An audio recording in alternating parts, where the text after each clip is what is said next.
Maggie, are you back?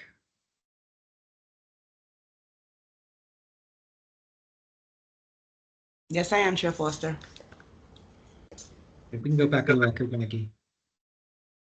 We are back on the record. Okay, we are back this afternoon. We are planning on seeing if there's a motion for an executive session, after which we'll take up, if we do an executive session, we'll come back and we'll do the enforcement motions and issues, and then Mount Scottney. So I'm prepared to make a motion on going into executive session. So I'll go ahead and do that now. I think in the past, Mike has sort of reviewed the rules, so I didn't know if that should happen before or after my motion. So I just wanted to ask your preference. Defer to Mr. Barber. I think it'd be good for the public and for others to just have me do that now. So this is all set out in 1 VSA 313.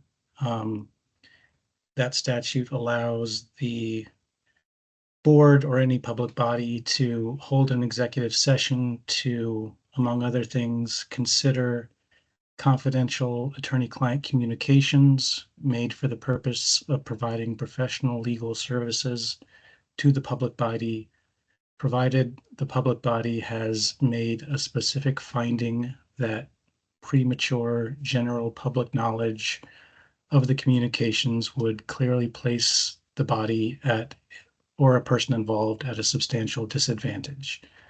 So that's the standard. In terms of process, a motion to go into executive session must indicate the nature of the business of the executive session, and no other matters may be considered in the executive session. No formal or binding actions may be taken in the executive session, with certain exceptions that are not applicable here. The motion to go into executive session must be approved by 2/3 of the members present. The public body does not need to take minutes of an executive session, but if it does, then those are exempt from public inspection and copying under the Public Records Act. And in terms of attendance in an executive session, it's limited to members of the public body, and in the public body's discretion, the public body staff, clerical assistants, legal counsel, and any persons who are subjects of the discussions or whose information is needed. Again, that's at the discretion of the body. So any questions about that before Robin makes a motion?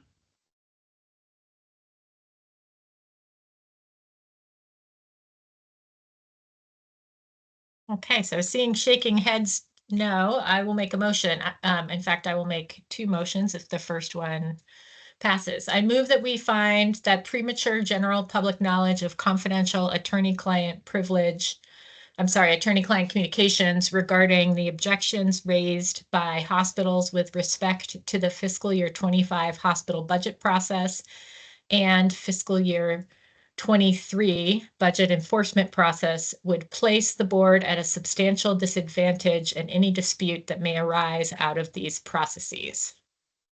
I second. All in favor, say aye. Aye. Aye. Motion Aye. carries. Thank you.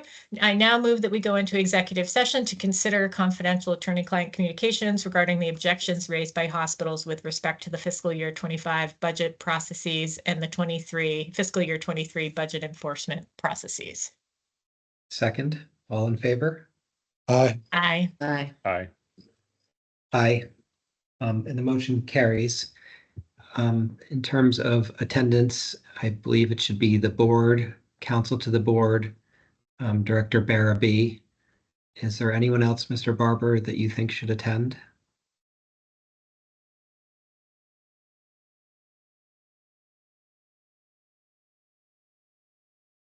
Okay. Okay, then we will, Maggie, go off the record and we will go into executive session. It's always hard to predict how long these will take. It could be, I'm going to guess, an hour to an hour and 20 minutes. So probably around 2:30 will be the goal to come back here, but that could be extended depending on how quickly it goes. So we will take a break and move to executive session. We can go off the record, Maggie. Off the record.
Maggie, are you back?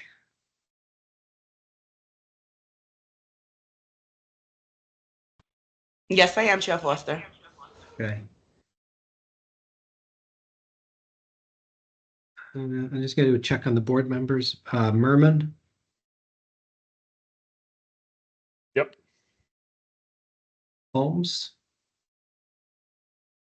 Yep. Walsh,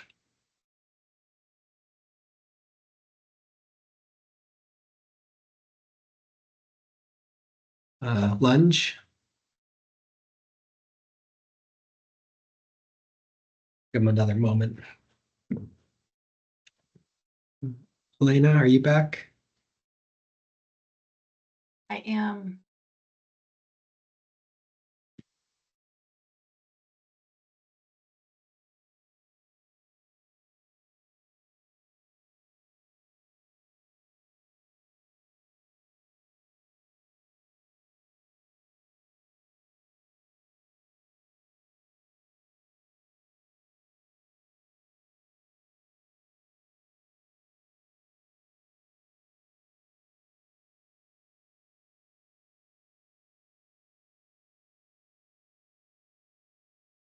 Is Member Walsh back?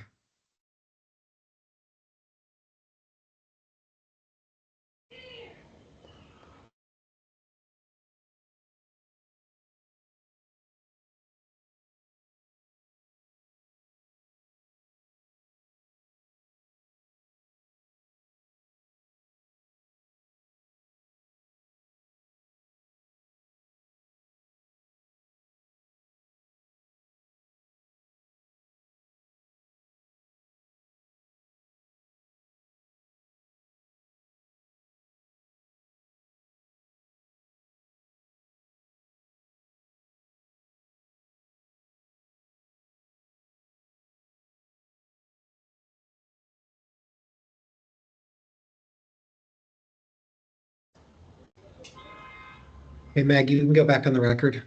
We are back on the record. Next, we'll take up the enforcement motions and then Mount Ascutney.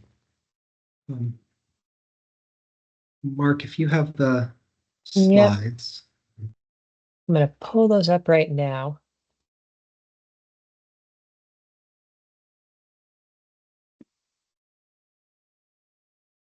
And let me get to the right slide here. We're going to start with the one that includes a proposed change. But I'm going to give it to you as the motion as taken up at the prior deliberative session. So this is the enforcement language for Rutland that was taken up. You'll see as a reminder in blue, the items that have been modified by the omnibus motion that was approved earlier today. So this is the current language of the motion as it exists. What I'm going to show you next is the motion with two small changes that I'll explain. The first one is very minor, but I did want to do it. So with the other enforcement motions, I had used the word deviation rather than violation. Both terms are used in statute for the taking of corrective action for a deviation or violation of an order. I want to use the word that signals as clearly as possible that this is not a punitive action, and that, as we've discussed in prior settings, this is an attempt to enforce budgets such that they to enforce in such a way that we have a corrective action that ensures kind of the consistency and goals of the board and its duties. So I'm just using the term deviation here so that we have the same language throughout, and so it's the honestly kindest word that exists in statute to communicate what's happening. The other item that I want to flag is a change to the percentage. So the initial motion was a reduction in FY25 overall change in charge and commercial negotiated rate from 2.8 over current approved to 0.8 under current approved, meaning negative 0.8. Rutland, in its objections, flagged a mathematical error that was corrected previously elsewhere, but which flowed down to the 0.8. So what we did is we went ahead and corrected that figure to the 0.4 under, or negative 0.4, to correct the math error.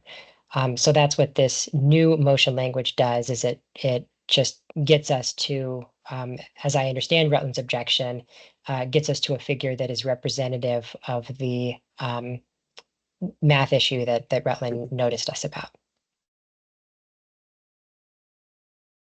And so, Mark, this would be if the board were to take enforcement action on the deviation at, I believe the staff recommendation was 50% of the total overage. Is that right? So that would get you to 0.4 under. Yeah.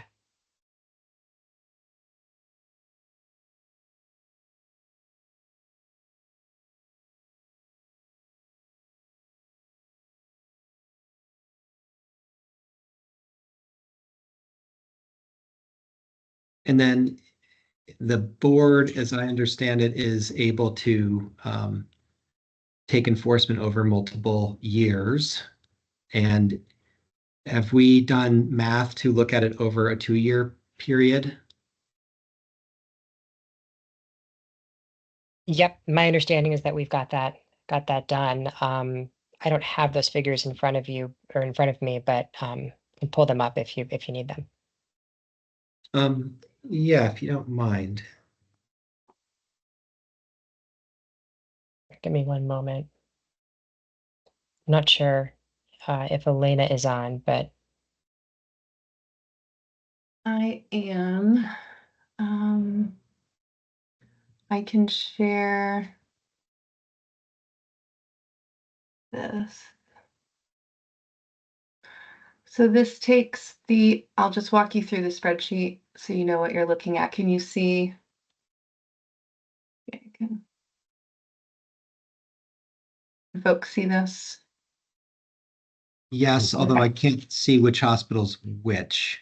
All right, so we will. There we go. Things. Okay, so we have the 23 budget, 23 actuals. That's how the budget orders are written. Column B is the 24 commercial NPR. So that's the base that you grow the commercial rate due to price from. So that gets us all to the same metric.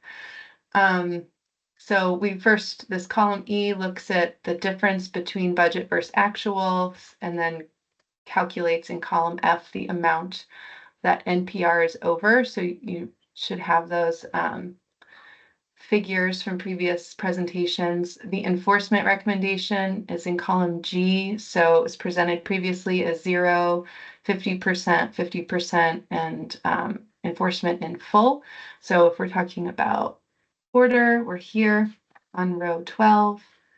The enforcement recommendation amounts to 11.4. Sorry, I think we're on Rutland. Oh, I'm sorry. Rutland amounts to 3.3%. And the 2-year is 1.6% reduction. Yeah. And then the board approved amount for fiscal year 25 for Rutland was 2.8. Right.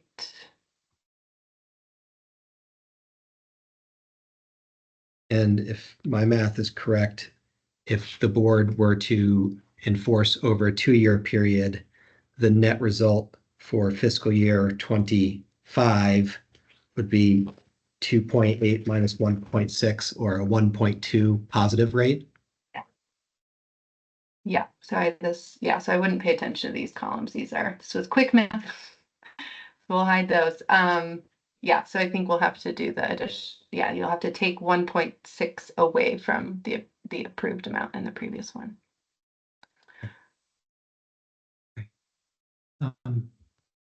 You put up the motion, Mark.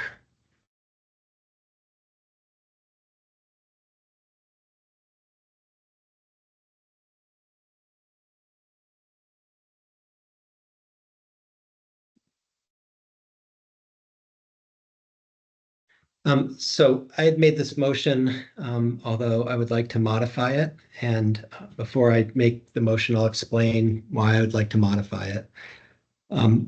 One, I want to engage in the invitation from a number of hospitals to collaborate and work together to get prices affordable and to make healthcare affordable for Vermont.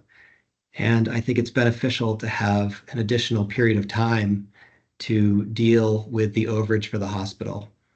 And spreading out the enforcement over 2 years would do that and would give them an opportunity to adjust budgets and expenses.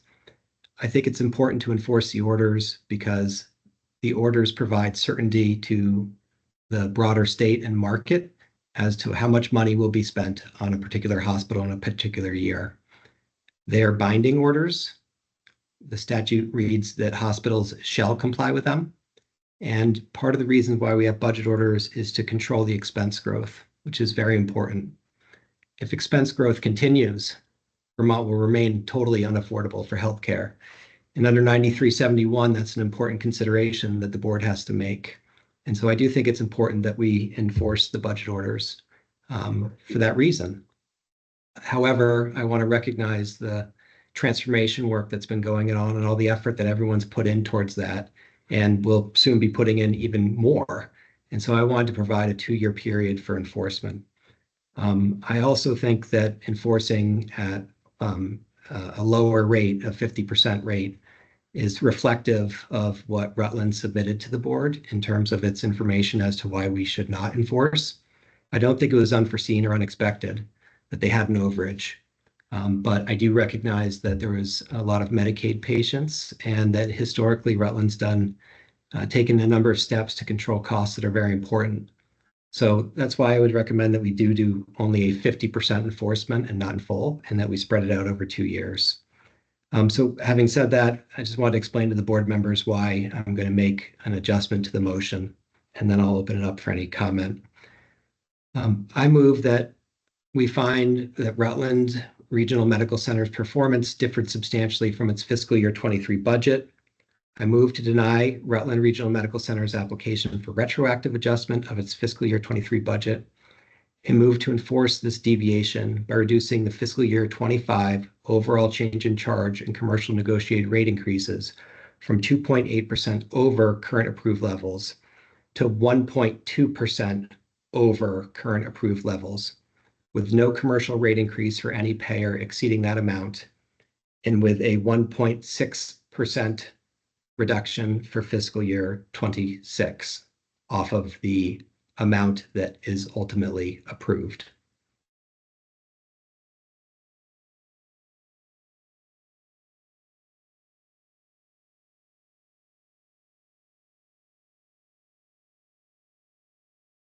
I'll second.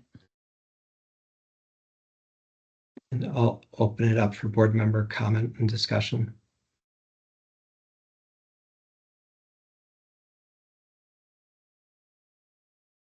I have a question that I don't expect to be answered now, but I thought I would ask it now. Which is, so how with I haven't done or experienced 2-year enforcement. So I'm just curious if anyone has thoughts on how that works next year. If there is again an enforcement action, which I just looking at projected looks like could happen with Rutland. Again, not expecting any sort of comment or suggestion now, just curious as to what the thinking is.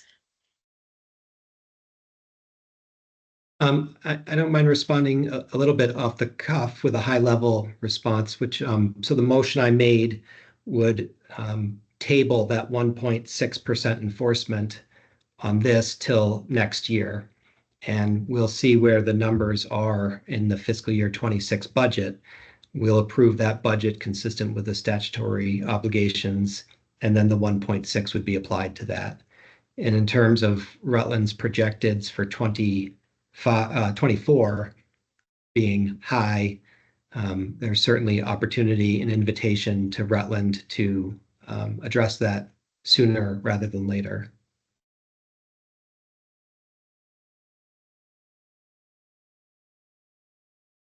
Thanks.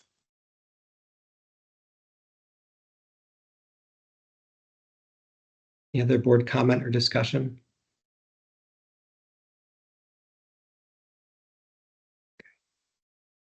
Okay, I'm going to, at the end of these motions, I'll table all of them. So I'll open this up to public comment. The motions I'll move to table later, and we'll keep public comment open on the new revised motion. Ms. Bertrand? Good afternoon.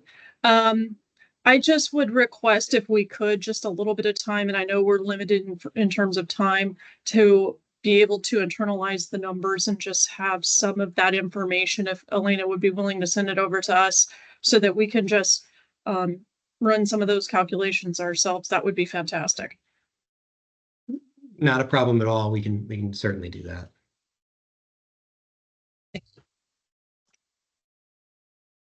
Any other public comment on the motion?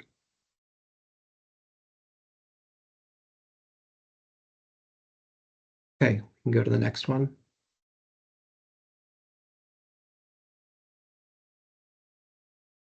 And here you have language again as taken up by the board with the modification in blue that relates to the omnibus motion voted on earlier today.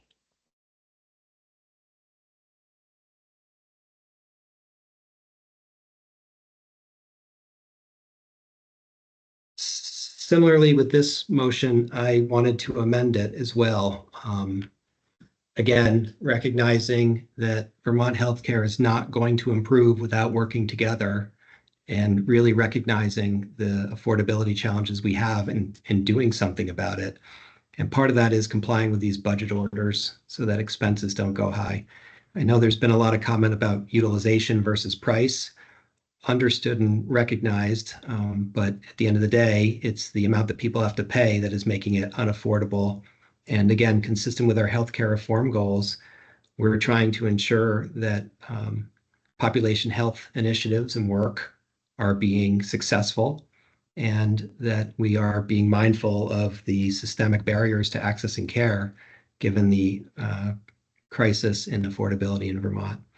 But I want to take to heart what UVM had said, and they said a number of times they wanted to collaborate and work together.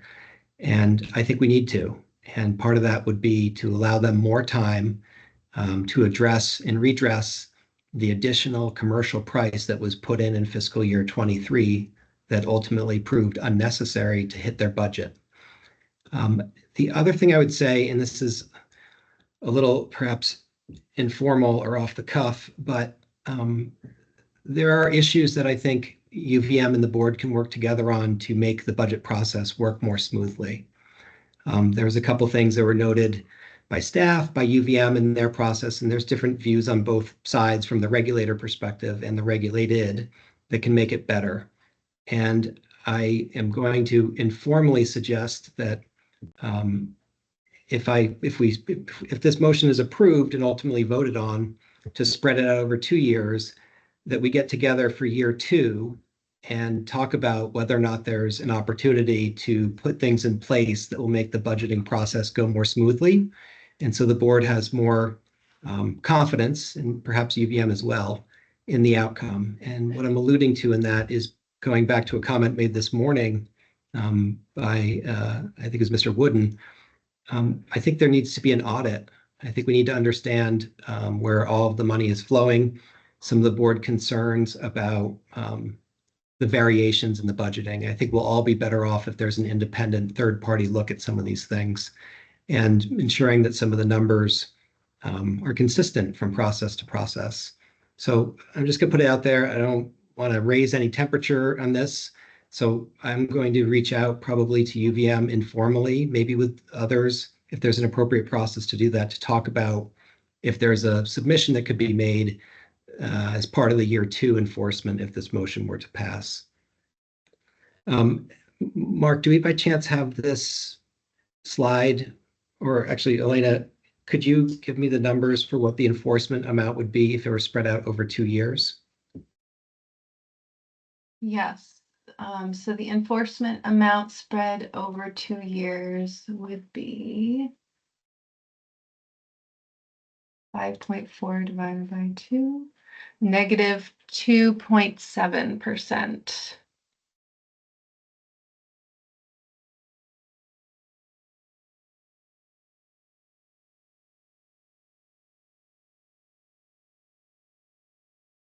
Okay, and what that would mean, I think if my math is right, maybe just check me. The board approved a 3.4 for 25. I'm And then- sorry. I need to do this. I'm sorry, I used the wrong column. I'm double checking. So I have 8. I'm sorry, it's a negative 4.4. Yeah, in full because it's 80, so it's negative 8, so negative 4.4. I'm sorry. I divided the combined.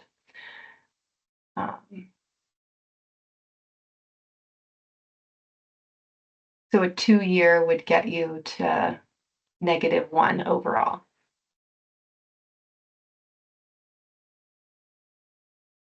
I just want to make sure I'm Yes. putting you on the spot.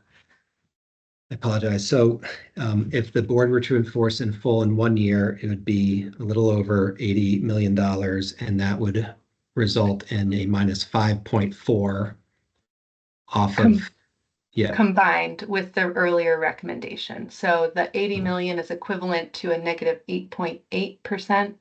If you divide that in half, so you're spreading that over 2 years, that would be negative 4.4%.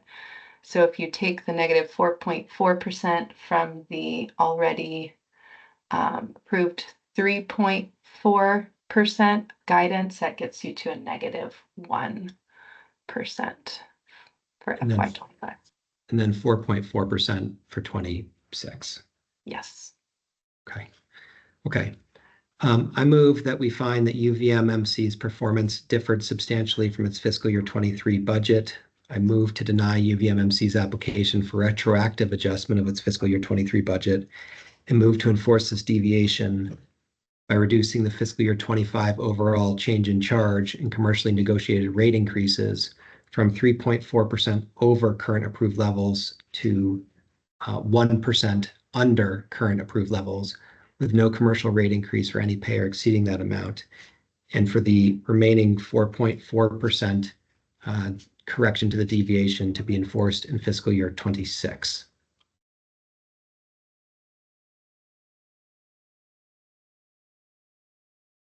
I'll second. Is there any board member discussion?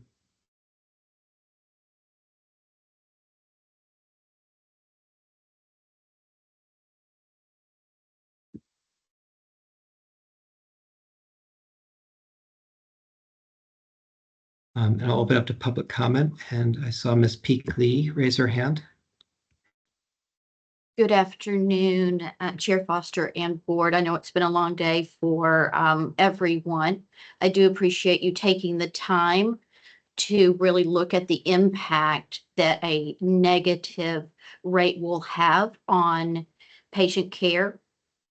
I do have concerns of even the reduced negative, that we have patients already in schedules, already seeking care, and a negative rate increase is certainly going to have a significant impact on that. But I do want to recognize and express my appreciation for looking to spread over 2 years to try to minimize some of that.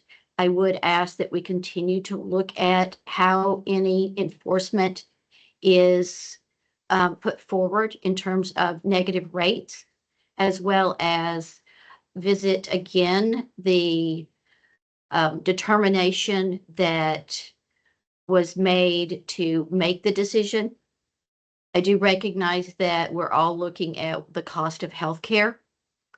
I also look at the need to provide care. And when we came off of FY22 and a significant loss, how do we manage a loss, but also do as the board requested and as the community needs, which was expanding our access. And the deviation from budget, as I had submitted in writing, was by no means anything intentional. It was truly the result of a significant amount of hard work to open up access. Additionally, you can see that the margin for UVMMC did not benefit significantly from that. So we really did use those funds in patient care, and therefore there's not excess funds available.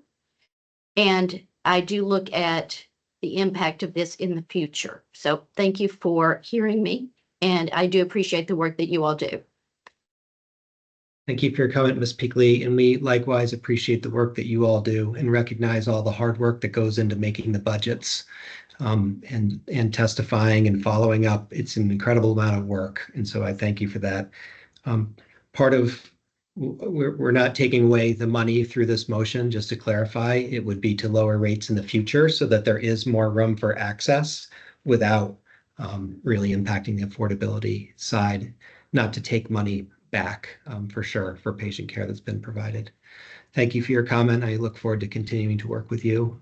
Dr. Leffler?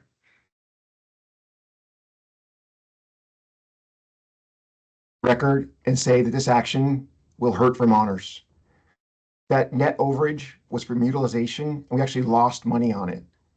Every day at the medical center, we try and walk an extremely fine balance between caring for everyone who needs us, our local community and transfers, paying fair and competitive wages, dealing with up to 70 people a day who are in the hospital who don't need to be here, and trying to manage affordability for Vermonters every day.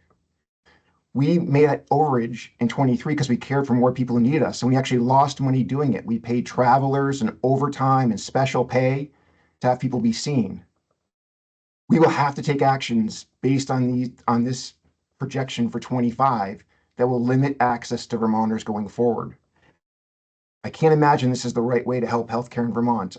We are completely committed to helping to work on affordability, but giving us a negative margin in 25 will reduce our services. Thank you. Thank you.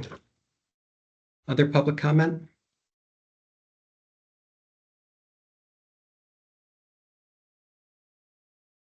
I believe there's Porter next.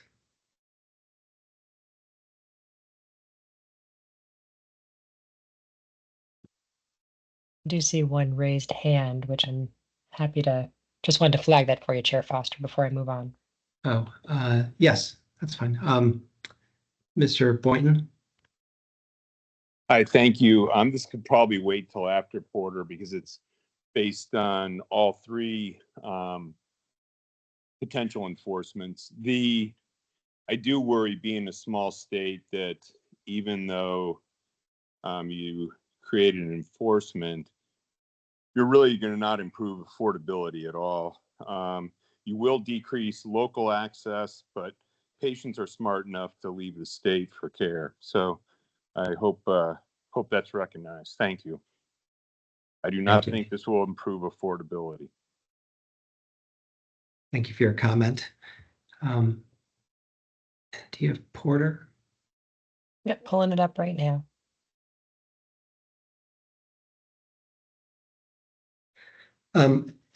I also wanted to move the board members to make an adjustment on the Porter enforcement. I'll explain what I would like to do and why, and if board members have discussion, we can hear it and then see if there's a motion that's appropriate. On Porter, I would like to not enforce at this time. My reason for that is that I thought that they made an important showing regarding the volume, one, Two, their financial position is quite a bit different than, say, Rutland. Three, their prices are quite a bit lower. They're not in the 10th decile or 9th decile or even 8th like some of the others. There's also, I don't know the degree to which the support is there for Helen Porter, but there is. And the CEO provided information earlier this week about the projected 24s being consistent with what he's seeing in the remainder of the year, which was a fairly deeply negative operating margin. I'm sorry, NPR. I think in the projected 24s, which I believe are through June, they were running at -4% below their revenue. And I believe Mr. Wertmeyer said that the trend for the rest of 24 looked similar. So given that, and that we don't know where 24 will sugar off, I propose not taking action on the Porter enforcement at this time. I think that's a good use of our discretion, and that's what I would propose doing. So I will make a motion, and then we can have board member comment and discussion. But I move that at this time, the board not take action on Porter's potential enforcement for its overage in fiscal year 23. Second. And is there board member discussion?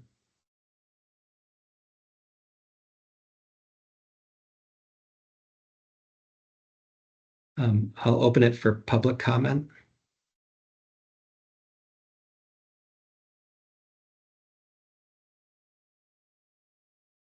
And this motion will likely be open until Friday as well for other public comment.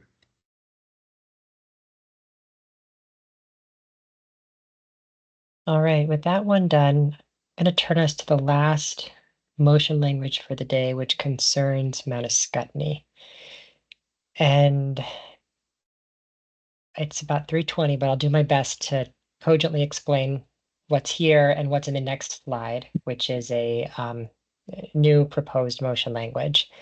So as with other motions, this motion language is what the board picked up in prior deliberative session with modifications under the omnibus motion that was voted on today. This was a motion to approve the budget as submitted. And the motion language states that Mount Ascutney's 3.2 NPR and 2.2 commercial were submitted, were the figures submitted by Mount Ascutney. The new motion language attempts to clarify that this is actually a little bit different from what's presented as here. Mount Ascutney wrote with an objection recently and explained that its initial request was 4.3% NPR, and that the way that the staff got to the 3.2 was by, as I understand it, taking out a expectation for an approved CON, which was pending at the time of the budget submission for Mount Ascutney. This motion language does not change, you'll notice, the 3.2 or the 2.2. So this new motion language does not change the board's decision, but it clarifies and attempts to address the fact that Mount Ascutney did come in with a 4.3 initially, which included that CON expectation.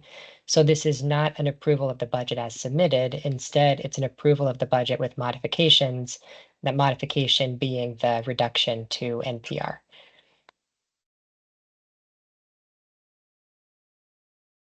And Mr. Hinksler, the guidance NPR rate was 3.5. That's correct. Right. I'm going to make a motion slightly different from the text in front of us, and we'll see if there's a second and then discussion. But I move to approve Mount Ascutney's budget with modifications as follows. With fiscal year 25 NPR approved at a growth rate of not more than the guidance level of 3.5% over its 24 approved budget, reduced from 4.3, and a commensurate reduction in operating expenses, with fiscal year 25 overall change in charge and commercial negotiated rate increases approved at no more than 2.2% over current approved levels, with no commercial rate increase for any payer exceeding that amount, and subject to all other standard budget conditions as approved by this board.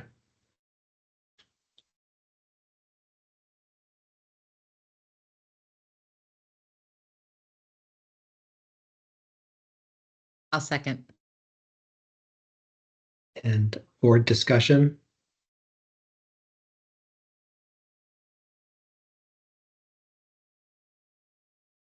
I don't really have discussion. I just need to look back at my notes, so I'll do that before Friday. Any other board members?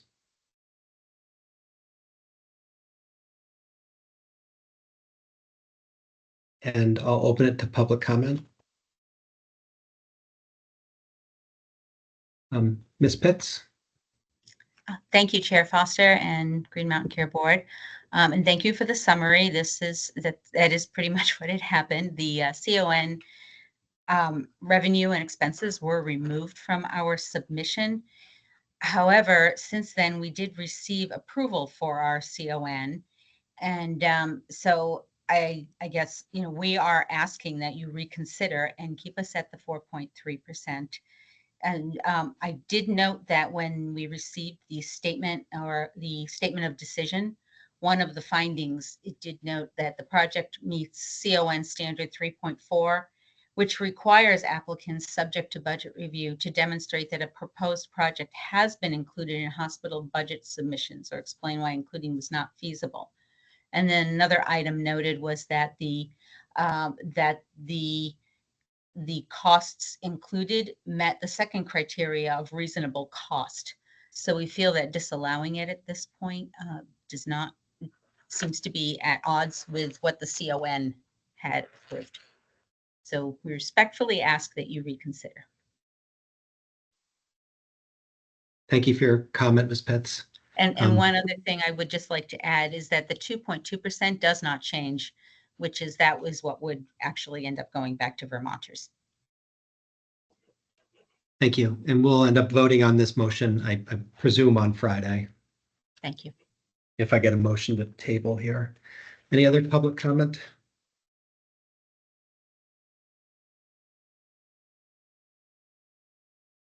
Okay.